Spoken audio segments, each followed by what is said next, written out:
Подкастымыздың кезекті қонағы комбат джиу-джитсудан Қазақстанның 5 дүркін чемпионы.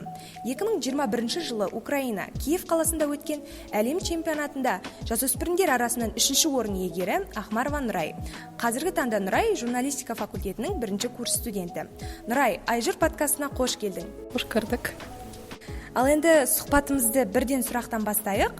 Әуелі 2021 жылы өткен Киевтегі әлем чемпионаты жайлы сөз қозғасаң. Ол чемпионат, сен айтқанда 2021 жылы Украинада, Киев қаласында өтті. Және де оған Қазақстанның түкпір-түкпірінен көптеген спортсмендер, спортшылар қатысты.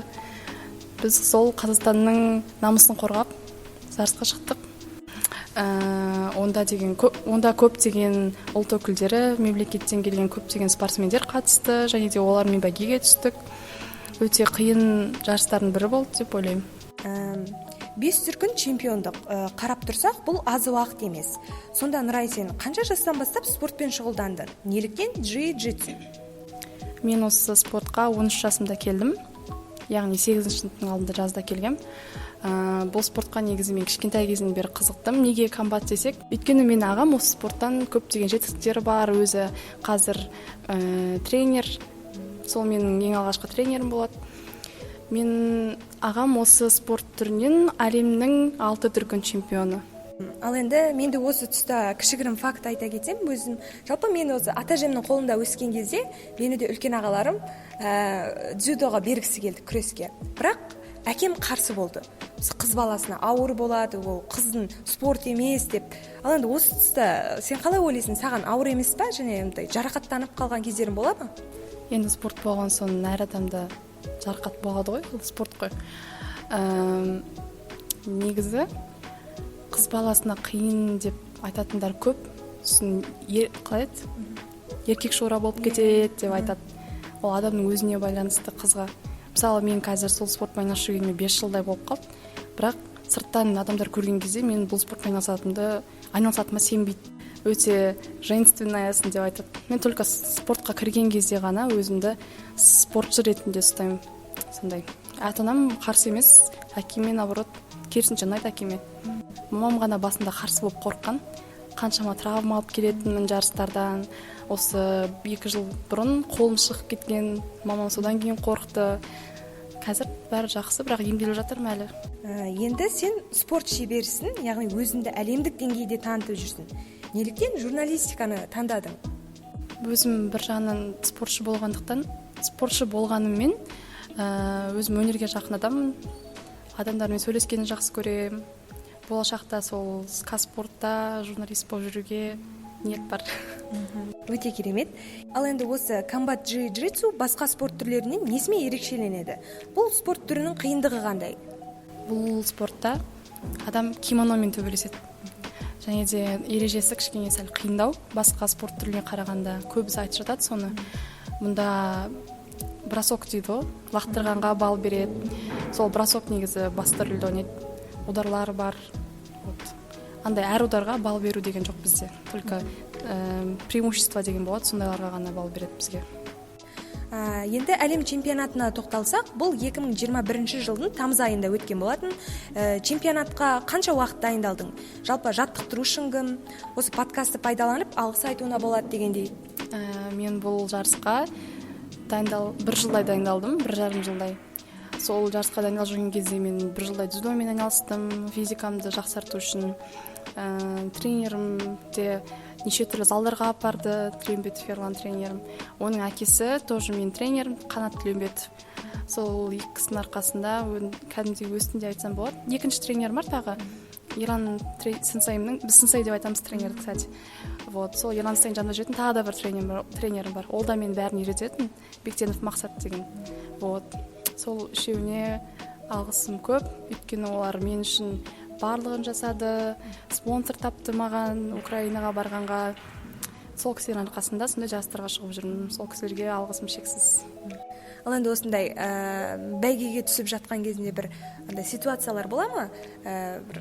Жаңағы өзінің әдісінде дұрыс қоя алмай қалған кезеңдер, сонда бір қызықты оқиғалар болса? Негізі ондай оқиғалар көп. Есіме сақтау қиын екен. Мысалы бір жарыста мен шығып сосын келесі бойға қайтадан шақырып қалған кез бар. И ол кезде мен жүрегім айнып ауырып отқан кезім бар. Сөйтіп екінші орын алып қалған болатын.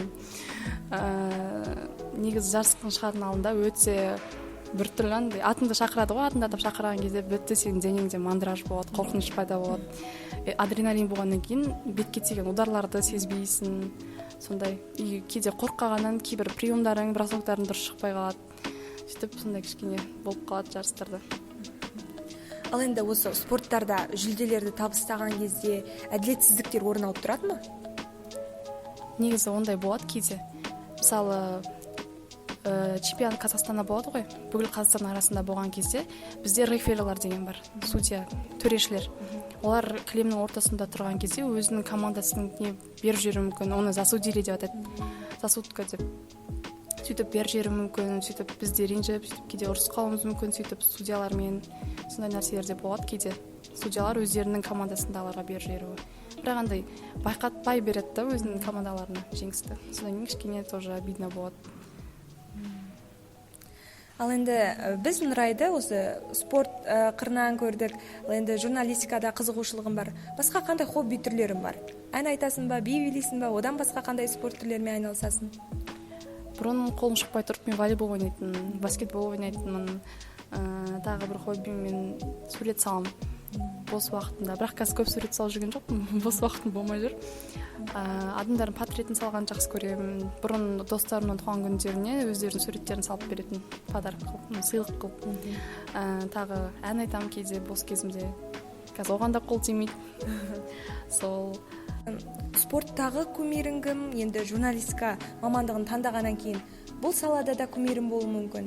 Жалпы өмірлік үлгі тұтатын адамдарың бар ма? Менің спорттағы кумирім ол менің ағам. Өйткені ол әлі күнге дейін жасы 30-дан асып бара жатса да өте мықты адам. Ағама қатты қызығам. Ағам сияқты болғым келеді. Мықты өзінің өз ісінің шебері ғой. Ағам сияқты болғым келеді спорттан. Сол тағы біреу бар, бірақ ол біздің спорттан емес. Бізде комбат джиу-джитсудан бөлек бізде неваза деген түрі бар, контакт деген түрі бар. Невазадағы Мөлдір Мекенбаева деген спортшы қыз бар. Сол қызға да өте қызығамын, өйткені 17 жасынан бастап қатысып, қазір өзі жасы 25-те ма сондайда. Сол қыз көптеген жетістіктерге жетті, әлемнің 2 дүркін чемпионы. Сол қызға тоже қызығамын. Ал журналистикаға келсек, әйтеуір бұрын Бейсен Құранбектің бағдарламаларын көретін, сол кісіні айттым журналистерден. Ал енді тағы бір сұрақ осы, әлем чемпионатынан жүлделі орын алып келгендегі ішкі сезімің қалай, отбасың қалай қабылдады, қуанышыңмен бөліссең сол сәтті қайттан оралып сәтке?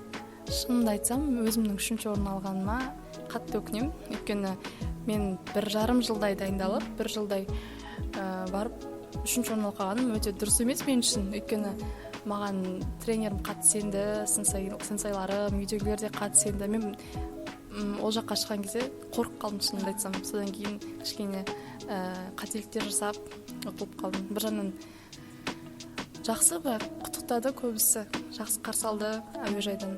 Ал енді келесі әлем чемпионаты қашан өтейін деп жатыр? Оған дайындығың қалай?